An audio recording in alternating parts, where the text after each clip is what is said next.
नीयत सिर्फ पीटीआई की साफ है। सुमेरा, इन्होंने कहा कि इलेक्शन कमीशन ने उस वक्त मुशावरत क्यों नहीं की। तो भाई, इलेक्शन कमीशन एक इंडिपेंडेंट इदारा है, वो अपने मामलात में सुप्रीम कोर्ट से मुशावरत क्यों करे।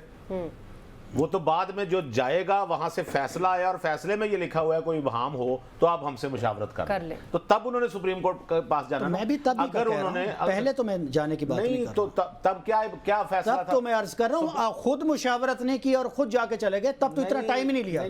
तब फैसले की इम्प्लीमेंटेशन की बात कर रहा हूँ, तब आनंद फानंद था काम। हाँ, तो उन्हें उसमें ये कह रहा हूँ, उसमें कोई मसला ही नहीं था। बिल्कुल, एक खास जमात थी ना। ओहो, खास फिर वही बात आ गई, खास जमात थी सर, इसीलिए कोई खास जमात को चीख रहे थे जब खान साहब वजीर आजम से, तब से इलेक्शन कमीशन कह रहा है कि आप इलेक्शन करवा लें। बिल्कुल। तो उस वक्त वो खास साल में 3 दफा वो जमात करा चुकी है सर। अब इतनी जो मेहरबानी है वो किसी और जमात पे भी कर लें। वो फिर वही बात आ गई। अच्छा, ये हमें ये कोई नुक्ता नजर नहीं होता कि फलां ने नहीं कराए तो इसलिए हमने नहीं कराए। आप अपने काम की खुद जवाब दें। आपको बैलेंस तो क्रिएट करना पड़ेगा ना।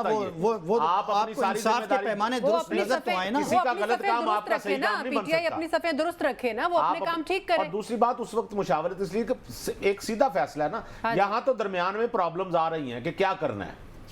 ये जो रिव्यू में भी गए हैं वो सारे पॉइंट्स वही है ना, जहां प्रॉब्लम्स आ रही हैं। तो इलेक्शन कमीशन को भी समझने के लिए उन्हें मुशावरत चाहिए ना कि भाई ये करना क्या है इसको। तो उसमें ये कहना कि वो हर काम के लिए सुप्रीम कोर्ट से मुशावरत करे तो फिर इलेक्शन कमीशन का चले। ये तो इलेक्शन कमीशन कर रहा है ना मुशावरत। नुखे साहब, नवाज शरीफ साहब जो हैं वो भी अब थोड़े एक्टिव हो गए। अब लाहौर की तरफ उनका जो है वो अब ध्यान है। अब उन मखसूस नशिस्तों पे अब वो कह रहे हैं कि मुख्तलिफ जो उनकी इत्तेहादी जमातें उनसे वो राब्ते भी करेंगे, डिस्कशन भी करेंगे। तो आपको लगता है कि उससे कुछ निकल सकेगा? सुमेरा, एक आपको मैं मुबैना तौर पे एक इत्तला दे रहा हूँ। जी प्लीज। बड़े अच्छे क्रेडिबल सोर्स से है और क्योंकि सब इस सोर्स का कोई नाम रख लें आप ना। नहीं, कोई नाम रख। अच्छा, ये सुमेरा ने मुझे बताया, ठीक है, ये कर लें। जी जी। मियाँ साहब पीटीआई पर पाबंदी के खिलाफ है। कैसी अजीब बात। अच्छा जी, नहीं लगनी चाहिए। वो जब ये डिस्कशन हुई तो मियाँ साहब ने इस पे उन्होंने आमादगी जाहिर नहीं की। अच्छा, ये जब बात मजीद खुलेगी और आप तक इतलात यानी मीडिया में भी आएंगी तो आपको पता चलेगा, उन्होंने इस बात की हिमायत नहीं की।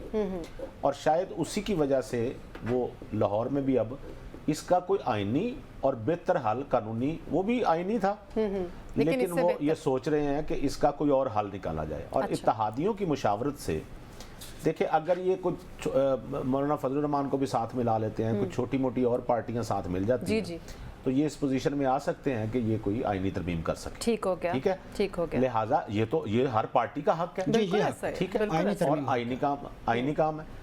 लिहाजा इस वक्त मियाँ साहब अगर लाहौर में हैं और वो एक्टिव हमेशा से वो रहे हैं, लेकिन मैं फिर बता रहा हूँ कि एक सुनने में आ रहा है, मैं इसको कंफर्म नहीं कर रहा, सुनने में मुबैना तौर पे टेवा सोर्सेज क्रेडिबल हैं।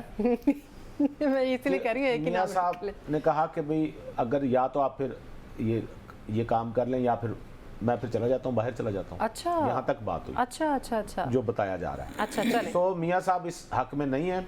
अगर ये मामला कहीं हो सकता है आगे चल के हक में हो जाए, ठीक हो गया, या वो अपना मुशावरत उन्होंने करनी है अभी अपना किसी को कर ले या आप किसी दा हो जा, ठीक हो गाना है ना। तो वो अगर वो कायल कर लेंगे तो फिर अभी इत्तेहादियों के साथ जो उनकी मुशावरत होगी, जो मीटिंग होगी, उसमें फिर हम देखते हैं कि आगे क्या बात निकलती है।